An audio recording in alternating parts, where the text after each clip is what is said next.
Jemaat yang saya kasih dalam Tuhan, kita akan kembali akan menutup chapter dari Kisah Para Rasul, di mana kita akan belajar dua pasal bagian terakhir dari kitab Para Rasul, yaitu pasal 27 dan 28 yang sudah dibacakan tadi. Kita akan merenungkan satu tema, Bapak Ibu Saudari, yaitu berlayar tenang di tengah badai kehidupan. Tema ini terlahir dari perjalanan Paulus di tengah-tengah chapter akhir Kisah Para Rasul. Dia boleh terombang-ambing di tengah kapal, namun ketenangan yang dilalui olehnya di tengah badai yang dihadapi, itulah yang kita akan renungkan bersama-sama pada hari ini. Dan Bapak Ibu Saudara-saudari yang saya kasih dalam Tuhan, ketika kita melihat situasi pada saat ini atau kehidupan kita pada saat ini, dosa telah mengubah banyak hal dalam dunia ini. Termasuk segala tatanan yang baik, segala sesuatu yang baik dan sangat amat baik yang Allah ciptakan pada mulanya, itu menjadi hancur, kacau balau dan tidak baik lagi. Bahkan badai kehidupan itu menimpa kita sekalian, itu bukan rancangan awal dari Allah itu. Rancangan awal dari Allah itu segala tatanan itu begitu baik dan bahkan sangat baik. Namun dosa itu merusak segala tatanan yang ada dan kita semua pada saat ini tidak luput satupun dari kita akan mengalami yang namanya badai kehidupan. Berbagai macam bentuk badai kehidupan yang kita hadapi, Bapak Ibu. Ada yang bergumul sampai sekarang soal pekerjaan, yang bingung dari beberapa waktu yang lalu sampai saat ini masih bergumul hal yang sama.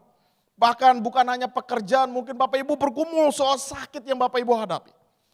Atau Bapak Ibu merasa kehilangan orang-orang yang Bapak Ibu kasih oleh karena kematian. Ataupun hal-hal yang lain. Bahkan kita seringkali berhadapan dengan konflik di dalam kehidupan ini. Bahkan kegagalan yang kita hadapi. Di tengah-tengah segala badai kehidupan itu menimpa hidup kita. Kita seringkali merasa tak berdaya, Bapak Ibu. Kita merasa kita sedang berada di dalam sebuah kapal. Dan kapal itu sedang ditelan oleh gelombang yang besar. Bahkan kita berhadapan dengan karam yang besar di tengah dunia ini. Dan itu semua bukan rancangan Allah, Bapak Ibu. Itu semua karena dosa. Di mana manusia hancur oleh karena dosa itu. Dan kehidupan itu menjadi rusak oleh karena dosa. Dan Bapak Ibu akan melihat bagaimana chapter akhir dari Kisah Para Rasul ini akan menunjukkan bahwa dosa yang telah merusak segala tatanan ini akan dijungkir balikan oleh kuasa dari Allah itu sendiri. Di mana Bapak Ibu Kisah Para Rasul akhir ini 27-28 dibangun dengan sebuah garis merah yang jelas oleh Lukas. Di mana Lukas berkata dalam Kisah Para Rasul 1 ayat 8, ketika kuasa itu turun di tengah-tengah para murid-murid, itu akan mengubah mereka dan mereka akan menjadi saksi baik di Yerusalem sampai ke Yudea, Samaria hingga ujung bumi. Dan disinilah chapter akhir ini Lukas ingin menunjukkan bahwa janji atau the power of the gospel itu telah mentransformasi murid-murid dalam perjalanan hidup mereka. Bahkan juga mentransformasi dunia atau bahasa kalau Bapak Ibu temukan di dalam catatan terjemahan LAI yang pertama, yang lama, terjemahan baru sebelum TB2. Bapak Ibu akan menemukan di dalam Kisah Rasul awal-awal dikatakan para rasul itu menjungkir balikan dunia itu oleh karena kuasa dari Injil. Dan Bapak Ibu saudara-saudari, mungkin Bapak Ibu berkata, bukankah Kisah Para Rasul tidak ditutup sampai ke dalam penghujung dunia? Bapak Ibu perlu sadar, penulis Lukas mencatat ujung bumi dalam imajinasi pada waktu itu. Dalam abad pertama, itu identik dengan Roma, di mana Roma itu adalah pusat kekaisaran dan kekuatan dunia saat itu. Dan di mana Kisah Para Rasul 27-28 ditutup bahwa Paulus sampai kepada Roma dan Injil itu menjangkau Roma dan Injil itu mengacau balaukan kota Roma itu. Dan disinilah ingin ditunjukkan oleh Lukas bahwa Injil itu sampai ke pusat dunia. yang mana itu diwakili oleh peradaban Roma. Dan peradaban Roma itu dihancurkan segala hal keangkuhan manusia pada waktu itu. Karena di dalam pusat kota Roma, Bapak Ibu, itu adalah pusat kebudayaan yang penuh dengan kekayaan, sinkretisme, segala pengajaran, segala intelektual ada di kota Roma. Karena kalau Bapak Ibu ingat, kota Roma adalah perwakilan kekuatan dari kekaisaran Romawi pada waktu itu.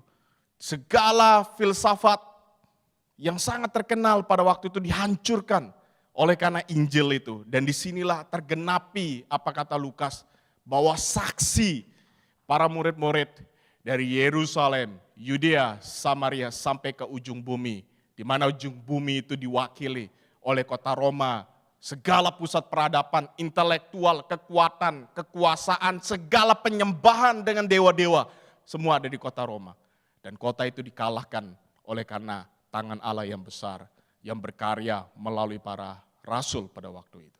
Dan Bapak Ibu, kenapa kota Roma dijadikan ending dari kisah para rasul ini? Ingin ditunjukkan oleh Lukas bahwa Allah berkuasa melampaui segala teritorial yang hanya dipikirkan oleh manusia. Dewa-dewa itu berfokus kepada teritori-teritori tertentu. Dan Bapak Ibu perlu sadar, dalam perjalanan kisah para rasul, Bapak Ibu akan menemukan bagaimana penyembahan-penyembahan berhala, keyakinan-keyakinan itu terjebak kepada teritori-teritori tertentu. Mereka nggak bisa keluar dari teritori-teritori tertentu itu. Dan disinilah Allah ingin menunjukkan bahwa dia melampaui dari teritori dewa-dewa yang disembah pada waktu itu. Ada yang menyembah hanya di batas Yerusalem, Yudea, Samaria, bahkan ada hanya sebatas kota Roma. Namun Allah melampaui itu semua.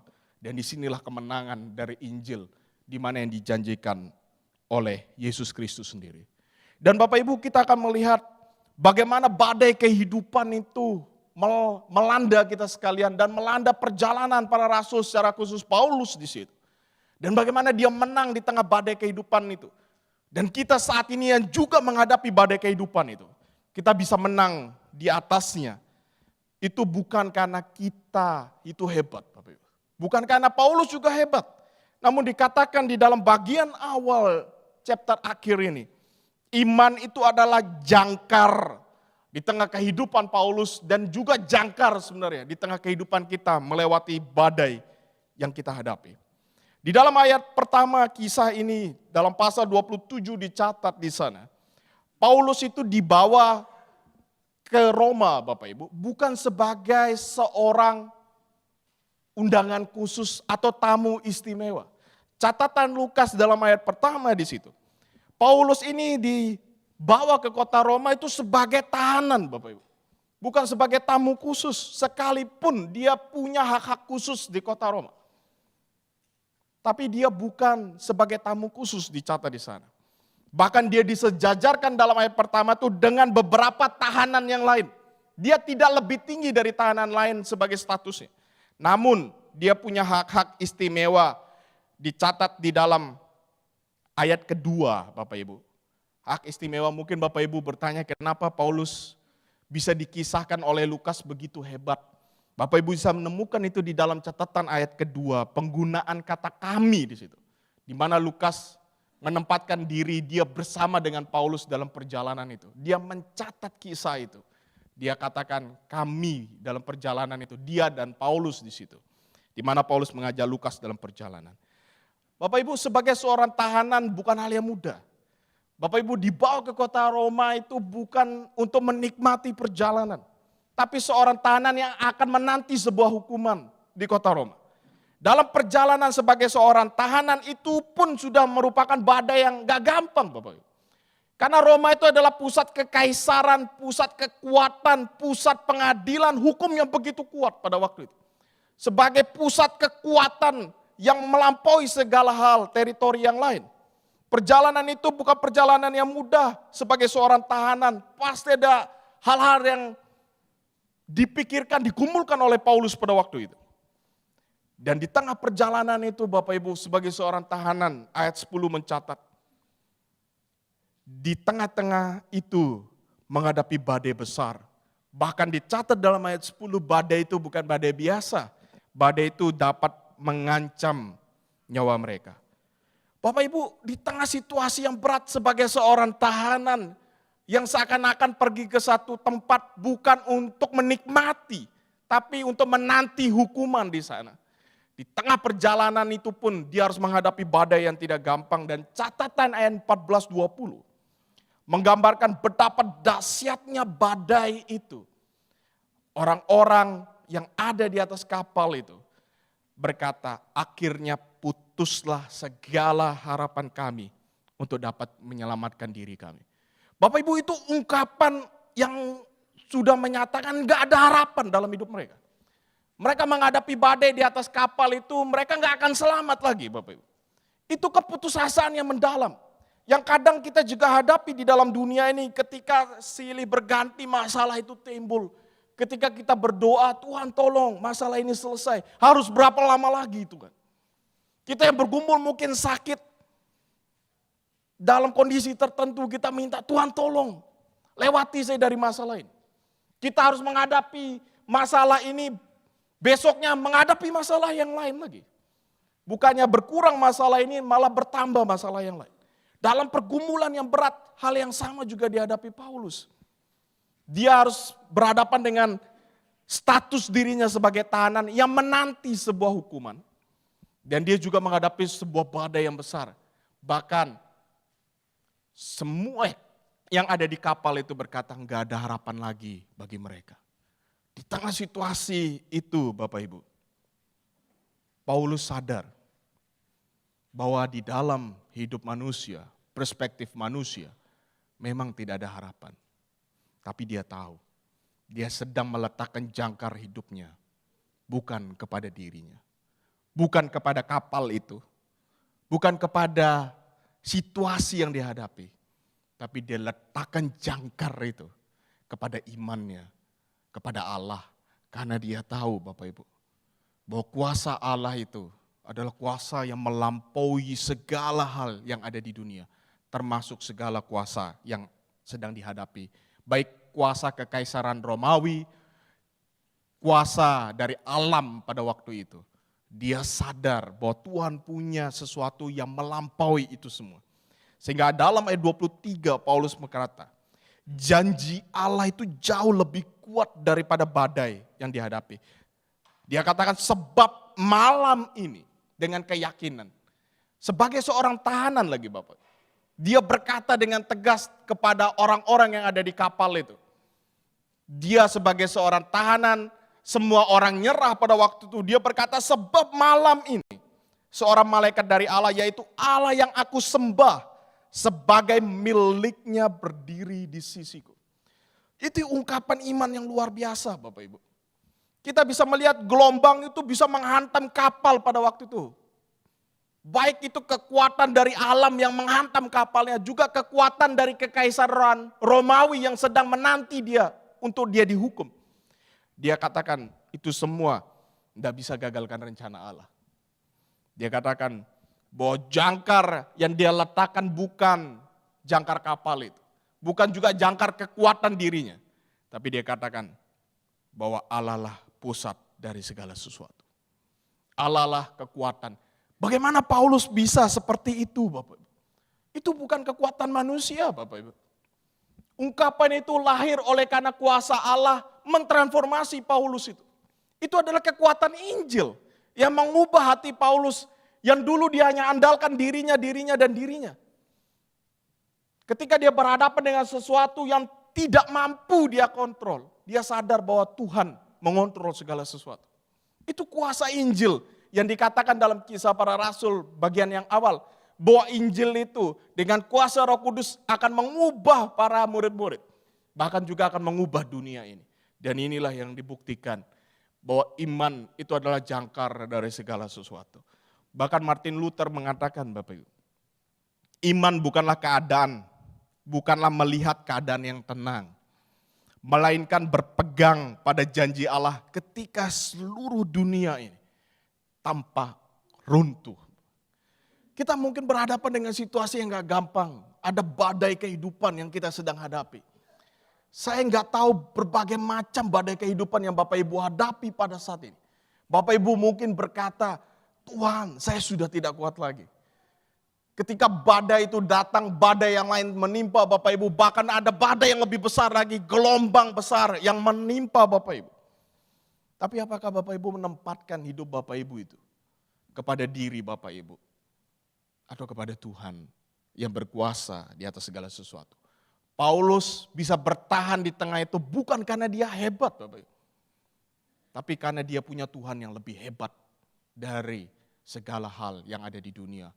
Bahkan kuasa alam, kuasa Romawi pada waktu itu, dia letakkan ada kuasa yang melampaui itu semua, yaitu Allah itu sendiri. Oleh karena itu Bapak Ibu dalam bagian yang awal ini, mari dalam badai kehidupan kita seringkali kehilangan arah Bapak Ibu. Ketika Bapak Ibu berhadapan dengan masalah, di mana Bapak Ibu sedang meletakkan harapan Bapak Ibu kepada diri Bapak Ibu kah? Orang lain? Keluarga kah? Atau kepada siapa Bapak Ibu letakkan itu semua? Ketika Bapak Ibu meletakkan kepada diri Bapak Ibu ataupun kepada keluarga atau kenalan Bapak Ibu, mungkin satu titik Bapak Ibu akan berkata, saya nyerah, tidak ada harapan. Karena kita semua ini terbatas adanya Bapak Ibu. Ketika Bapak Ibu bilang, saya sudah menyerah dalam hidup ini. Ketika Bapak Ibu bilang, saya sudah gak mampu lagi. Pertanyaan yang paling dasar, di mana letak jangkar kehidupan Bapak Ibu? Kepada Tuhankah? Atau kepada dunia ini? Dan Paulus sadar, dia letakkan jangkar itu kepada Tuhan. Karena dalam Ibrani 13 ayat 5, sebagaimana Ibrani diyakini ditulis oleh Paulus Bapak Ibu. Dia berkata dalam ungkapan yang indah dalam Ibrani 13 ayat 5. Aku sekali-kali, dia ungkapkan bagaimana Tuhan memelihara hidupnya. Tuhan berkata kepadanya, aku sekali-kali tidak akan membiarkan engkau. Atau dalam gramatika yang lebih dalam, pengulangan aku sekali-kali tidak akan membiarkan engkau, aku sekali-kali tidak akan meninggalkan engkau, kata Tuhan kepada Paulus. Dan kata Tuhan yang sama juga berkata kepada kita, aku tidak akan membiarkan engkau, aku juga tidak akan meninggalkan engkau. Ada aku beserta dengan engkau dalam badai kehidupan yang kau hadapi. Kita diminta untuk meletakkan jangkar itu bukan kepada kita, tapi kepada Tuhan. Bagian yang kedua Bapak Ibu kita bisa melihat bagaimana kisah akhir dari kisah para rasul ini. Mencatat bukan hanya iman itu adalah jangkar kehidupan, tapi juga dicatat di dalam kisah ini. Kekuatan itu lahir dari kebersamaan, dari sebuah relasi yang indah di dalamnya. Dikatakan di dalam catatan ayat 30 Bapak Ibu, 14 malam lamanya kapal yang ditumpangi Paulus dengan orang-orang pada waktu itu terombang-ambing di lautan. Bahkan badai dia bisa hadapi Bapak Ibu. Bapak Ibu bayangin nih, badai sudah berlalu, dia sudah hadapi badai, tapi kapal ini terombang-ambing di lautan. Ada masalah yang lain Bapak Ibu. Terombang-ambing di atas lautan, para penumpang itu diliputi oleh rasa takut, rasa lapar. Bahkan sebagian orang menyelamatkan diri sendiri, menurunkan skoci dan meninggalkan yang lain. Catatan ayat 30. Bapak Ibu bayangkan dalam kondisi tertentu, kita ini pribadi-pribadi yang rusak oleh dosa ini seringkali apa? Hanya memikirkan diri sendiri. Gak peduli orang lain. Itu automatically Bapak Ibu. Gak usah diajar. Itu dosa merusak segala sesuatu, kita gak peduli orang lain. Kita akan peduli diri kita. Itu lumrah Bapak Ibu. Tapi bukan juga membenarkan diri. Itu dosa akan kembali mengikat kita bahwa diri kita. Dan ini kisah menggambarkan hal itu. 14 malam lamanya kapal itu ditumpangi, terombang-ambing, gak ada arah tujuan, rasa lapar menimpa mereka, bahkan rasa takut, sebagian berusaha larikan diri, gak ngurus orang lain. Itu situasi yang digambar. Krisis badai itu bukan hanya fisik Bapak Ibu, tapi moral dan sosial juga ditunjukkan di situ. Makanya saya pernah ungkapkan di sini Bapak Ibu, kalau sedang ada gempa di sini, kita semua akan kabur Bapak. Dan tidak mungkin mikirin orang lain, percaya saya. Gempa itu terjadi, pasangan pun lupa bisa gandeng yang lain, lari kabur lewat pintu belakang atau emergency ini. Nggak peduli dah Bapak Ibu, nggak peduli Pak Joni di depan ini mungkin sudah kabur semua. Itu selamat nggak selamat itu urusan sendiri-sendiri. Itu automatically nggak usah diajar Bapak Ibu. Common sense, ya, common sense karena dosa Bapak Ibu. Bukan common sense di bawah anugerah Tuhan. Itu otomatis Bapak Ibu. Apalagi kalau Bapak Ibu lapar duduk di meja makan. Nggak peduli orang lain dah pasti nyomot duluan sudah. Kalau ada tamu baru ada jaimnya sedikit Bapak Ibu. Sungkan kasih tamu dulu. Tapi kalau sendiri keluarga, wah sudah lupa sudah makan langsung. Nggak peduli yang lain. Yang penting perutnya kenyang. Itu situasi yang digambarkan pada waktu itu. Mereka hanya peduli nggak peduli satu dengan lain, hanya pikirkan diri.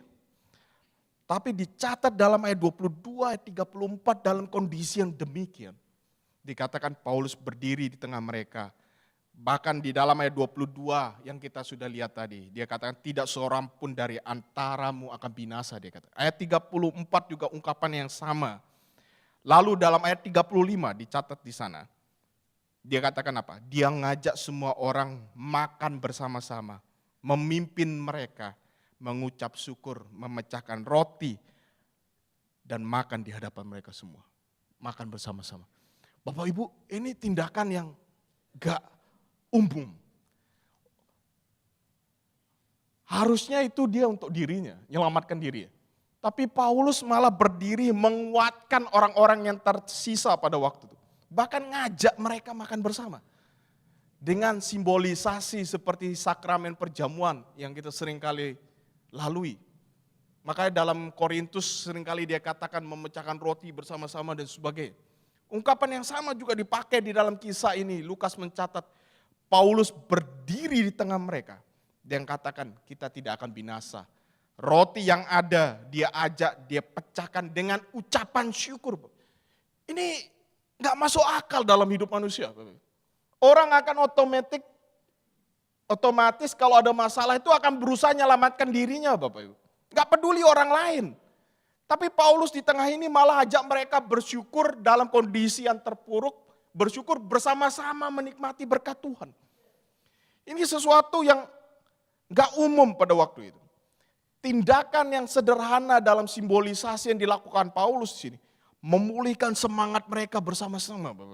Di tengah badai mereka sudah nggak ada harapan, baru badai mereka lalui, ada masalah lain lagi mereka hadapi. Mereka terombang-ambing, mereka kelaparan. Tapi Paulus bertindak di sana untuk menegaskan kita perlu bersyukur karena ada Tuhan memelihara kita. Paulus tidak hanya menyelamatkan dirinya, tapi dia juga menjadi sumber kekuatan bagi komunitas yang ada. Apa yang dimaksudkan dari ini Bapak Ibu? Kita sadar Paulus Tuhan pakai Bapak Ibu untuk menyatakan bahwa Injil mengubah Paulus sehingga Paulus kuat menghadapi badai kehidupan. Bahkan ketika Paulus menang lawan badai itu, Paulus juga akan menjadi berkat di tengah badai itu. Bapak Ibu, kekristenan itu berbicara tentang kita yang ditransformasi, kita juga akan membawa transformasi itu kepada komunitas di mana kita berada. Bukan kita menjadi batu sandungan bagi orang lain Bapak Ibu. Di sini kisah ini mengajarkan bahwa badai hidup itu bukan hanya menguji kita sebagai individu. Tapi juga sebagai sebuah komunitas bersama, apakah kita bertumbuh bersama-sama. Kita menjadi berkat di tengah komunitas itu, kita bisa menguatkan orang lain. Bukan kita menjadi batu sandungan bagi orang lain Bapak. Kisah banyak orang mengisahkan gereja itu bukan menjadi berkat Bapak Ibu. Orang Kristen tidak menjadi berkat. Kristen malah menjadi batu sandungan bagi orang lain. Gak ada di tempat ini Bapak Ibu. Tapi di tempat lain seringkali kekristenan itu dikatakan apa? Paling malas orang itu bergaul dengan orang Kristen. Karena apa? Takut dimakan sama orang Kristen Bapak Ibu. Waduh, itu ungkapan-ungkapan yang umum kita dengar. Orang Kristen tuh licik katanya. Sembunyi dalam kasih, tapi kasih yang disalahgunakan. Jadi kebalik Bapak Ibu, licik seperti ular, Cerdik seperti merpati. Cerdik seperti serigala kalau orang Kristen. Diterkam Bapak Ibu, nyamar langsung terkam orang. Itu enggak seperti itu Bapak Ibu. Paulus ditransformasi, dia tidak hanya memikirkan dirinya, tapi dia memikirkan orang banyak. Saya tanya Bapak Ibu, kalau ini badai, gelombang, sedang datang, gempa di sini. Bapak Ibu masih mau kata enggak peduli orang lain, ayo sama-sama kita gandeng tangan keluar. Saya enggak yakin Bapak Ibu. Apalagi Bapak Ibu bilang, ya kasih yang tua-tua dulu, kita yang muda-muda belakang lebih kuat. Enggak ada, pasti lari semua Bapak. Tapi apakah kondisi itu menunjukkan kita sudah ditransformasi oleh Injil? Atau kita sedang ditransformasi oleh dunia? Sehingga Bonhoeffer katakan Bapak Ibu, dia katakan komunitas Kristen bukanlah tempat pelarian dari dunia, tapi ruang di mana menanggung badai dunia bersama-sama dalam Kristus. Sehingga komunitas itu adalah di mana kita sama-sama lahir kepedulian karena Allah peduli dengan kita, Allah memelihara kita. Kita menjadi saluran tangan, perpanjangan tangan itu untuk menggandeng satu dengan lain. Ketika ada rekan yang jatuh, kita angkat dia. Ketika ada sesama kita sedang bergumul, bukan kita datang berkata, engkau berdosa, bertobatlah. Bukan Bapak Ibu. Datang kepada dia dan berkata, anugerah Tuhan masih ada kepadamu, mari bangkit. Bukan datang sebagai penghakim di situ. Ini sesuatu yang diajarkan dari kisah akhir. Bagaimana Injil itu mengacau balokkan falsafah dunia, di mana dunia mengajarkan yang penting dirimu selamat, jangan peduli orang lain. Tapi Injil berkata, engkau yang diselamatkan akan menjadi saluran penyelamat bagi orang yang ada di sekitarmu. Mari Bapak Ibu, kita menemukan kekuatan di tengah komunitas kita. Komunitas kita bukan komunitas yang hanya peduli kepada diri sendiri, tapi komunitas yang peduli satu dengan lain dan peduli terhadap dunia ciptaan Allah ini. Dan bagian yang terakhir dari kisah ini ditutup bahwa harapan itu lahir dari reruntuhan. Apa maksudnya Bapak Ibu? Setelah kapal itu karam Bapak Ibu, Paulus dan semua penumpang selamat dikatakan terdampar di Malta, ayat pertama pasal 28. Dalam pandangan manusia, karamnya kapal ini adalah akhir dari perjalanan dan tujuan seseorang. Ini udah gak ada harapan, mereka terdampar, kapalnya karam, ya sudah, habis sudah. Mereka mau ngapain lagi? Mereka gak sampai tujuan mereka, selesai sudah kisah ini. Namun dalam kisah yang dianggap oleh manusia akhir itu, Tuhan pakai itu semua untuk menunjukkan ada kedaulatan dia melampaui dari kondisi yang ada. Reruntuhan kapal itu bukan jadi akhir Bapak Ibu, tapi membuka jalan baru bagi karya Injil yang ingin ditunjukkan. Di Malta dicatat dalam ayat 8, ayat 9, dalam pasal 28. Paulus dipakai oleh Allah untuk apa? Menyembuhkan ayah Publius, serta banyak orang sakit lainnya. Kehancuran kapal itu, karam, itu bukan menjadi sia-sia Bapak Ibu. Tapi Tuhan ubah itu menjadi kesempatan pelayanan yang memperluas kerajaan Allah yang luar biasa Bapak Ibu. Sehingga John Calvin katakan di dalam tafsirannya terhadap kisah para rasul pada bagian ini. Dia katakan Allah memutarbalikkan kehancuran dalam perspektif manusia. Menjadi alat untuk memperluas kerajaannya. Kapal itu boleh hancur. Tapi Injil itu tidak pernah karam dikatakan John Calvin. Dan ini kisah berlanjut Bapak Ibu, kapal karam harusnya menjadi akhir dari kisah itu. Sudah nggak ada harapan, nggak ada apa-apa sudah. Tapi Tuhan pakai itu untuk apa? Injil diberitakan di Malta. Kehancuran kapal melahirkan penginjilan, tempat yang baru. Di mana sebelumnya itu nggak pernah direncanakan Paulus. Tapi Injil itu menjangkau itu semua. Dan di dalam bagian selanjutnya ketika akhirnya tiba di Roma ayat 16:30-31. Paulus masih menyandang status tahanan Bapak Ibu. Melewati segala hal yang luar biasa itu dia masih sebagai tahanan sampai di Roma. Namun Lukas menutup kisah para rasul dengan catatan yang penuh dengan kemenangan ayat 31. Dengan terus terang dan tanpa rintangan, bahasanya tegas sekali Bapak. Apa-apa ia memberitakan kerajaan Allah, mengajarkan tentang Tuhan Yesus Kristus. Bapak Ibu, ini luar biasa. Rantai yang mengikat Paulus tidak mampu mengikat firman Allah. Dia sebagai tahanan di kota Roma, tapi dia masih bisa memberitakan Injil. Dia sebagai seseorang yang kapalnya hancur di Malta, Injil tetap diberitakan. Situasi, kondisi tidak dapat memendam kuasa dari Allah itu. Penjara yang harusnya membatasi Paulus justru menjadi panggung yang besar yang Allah tunjukkan bagi Injil di pusat kekaisaran Romawi. Disinilah kita lihat bagaimana janji bahwa Injil itu akan sampai ke ujung bumi ditunjukkan dalam kisah ini. Allah menunjukkan bahwa Injil itu akan menang Bapak Ibu. Bukan karena kuasa manusia, karena kuasa dari Allah itu sendiri. Bapak Ibu, apa yang kita hadapi terkadang ini, Allah pakai untuk menunjukkan bahwa ada kuasanya yang besar dalam hidup Bapak Ibu.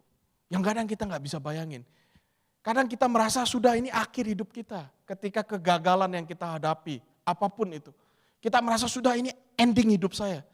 Ketika sakit menimpa kita, sakit tertentu yang parah kita berasa, waduh ini udah akhir kisah hidup saya. Sudahlah, nggak ada harapan lagi. Tapi Tuhan bisa pakai kondisi yang paling terpuruk dalam hidup kita. Sebagai sebuah permulaan yang indah, dia ingin tunjukkan bahwa aku punya kuasa di tengah kondisi. Sekalipun itu nggak ada harapan dalam hidup kita. Kondisi yang sulit, yang tidak terkontrol dalam hidup kita. Tuhan ingin berkata, aku punya kuasa yang melampaui kondisimu. Dan dia menunjukkan, membuka jalan yang lain. Untuk menunjukkan bahwa Allah itu hebat sekali dalam hidup ini. Allah itu luar biasa dalam hidup ini. Melampaui segala keterbatasan kita. Bapak Ibu, saya ingat satu hal. Satu kali saya baru mau lulus Bapak Ibu, mau wisuda. Setelah wisuda baru wisuda S1, pelayanan satu gereja, teman saya nikah Bapak Ibu di Bandung. Undang saya ke sana. Undang, dia katakan nanti kamu di bandara dijemput sama supir, driver. Bapak Ibu, yang turun driver itu saya kaget Bapak Ibu. Badannya besar, pakai kaos kutangan, tatuan Bapak Ibu. Waduh, kayak tukang pukul. Saya bilang ini teman saya ini bercanda atau apa ini? Ngapain jemput saya pakai mafia begini gitu. Walaupun muka saya juga kayak mafia ya, tapi jangan jemput sama orang seperti ini Bapak. Itu badannya besar lagi Bapak Ibu, kayak tip kolektor yang sedang saya hadapi Bapak. Teman saya mau nikah, saya tanya, enggak bisa ditelepon lagi Bapak. Tapi orang ini bilang, Bapak Andri kan? Iya. Ayo ikut saya. Oh, kan takut juga Bapak Ibu. Ini kalau saya di apa-apa di tengah jalan di bogem atau apa saya nggak bisa lawan, kalah badan. Tapi tengah perjalanan Bapak Ibu ngobrol. Saya tanya dia, Pak, Bapak ini kerjanya apa hari-hari? Oh, saya pendeta Anglican Bapak Ibu di Indonesia. Kaget saya. Pendeta, saya bilang, waduh ini mati. Saya belum pendeta lagi, ini saya lebih respect. Gimana kisahnya Pak? Ya saya keluar masuk penjara katanya.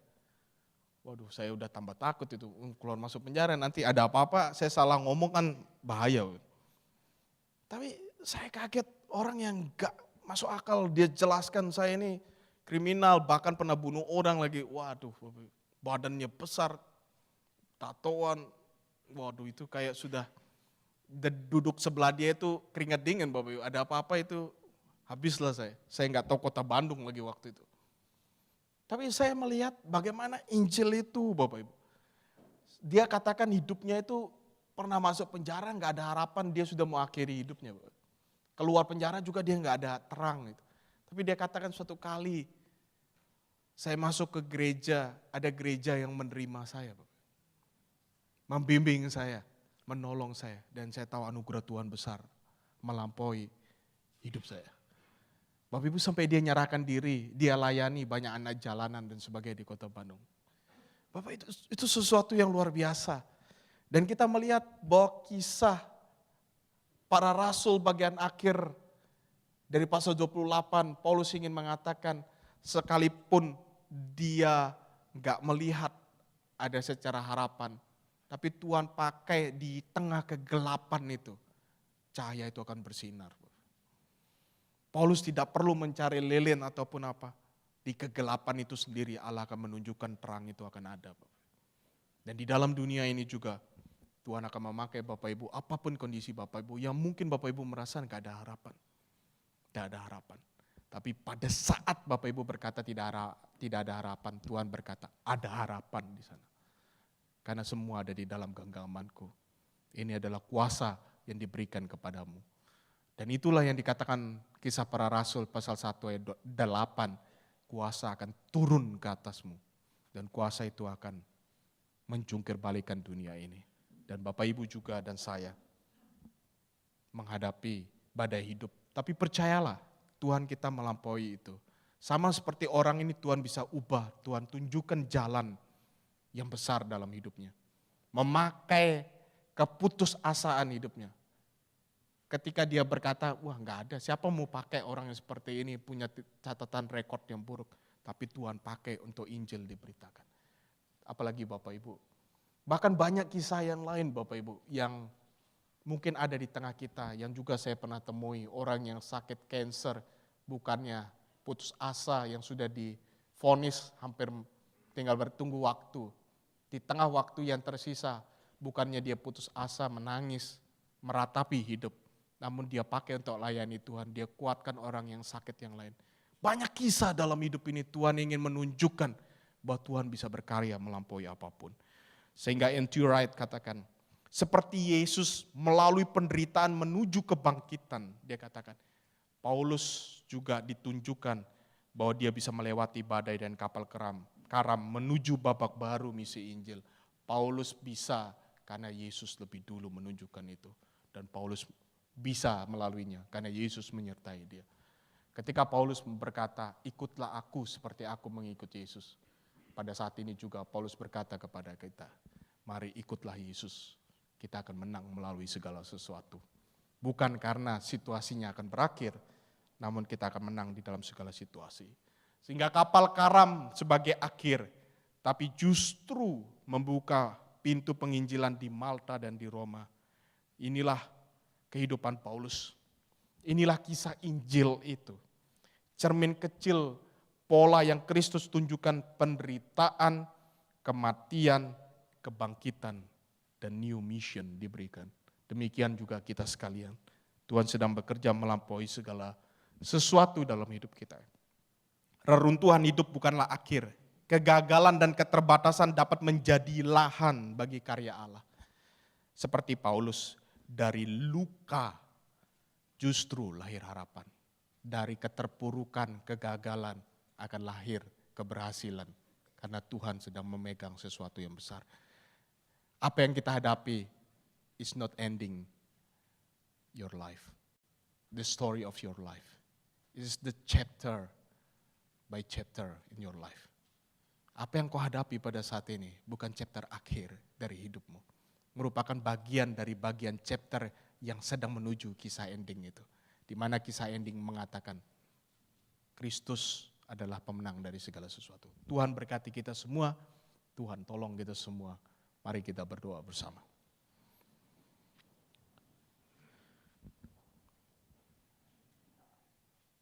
Tuhan, terima kasih untuk firman-Mu. Tolong kami semua yang terbatas dalam segala pergumulan kami. Kami tahu ya Tuhan, kisah hidup kami yang kami hadapi saat ini bukan akhir dari segala sesuatu. Kami tahu kami mungkin terbatas di dalam segala sesuatu. Tapi Engkau Allah di atas segala sesuatu. Akan menopang kami sekalian melewati segala sesuatu dalam hidup kami. Agar kami berkata bahwa Engkaulah Allah yang empunya segala sesuatu.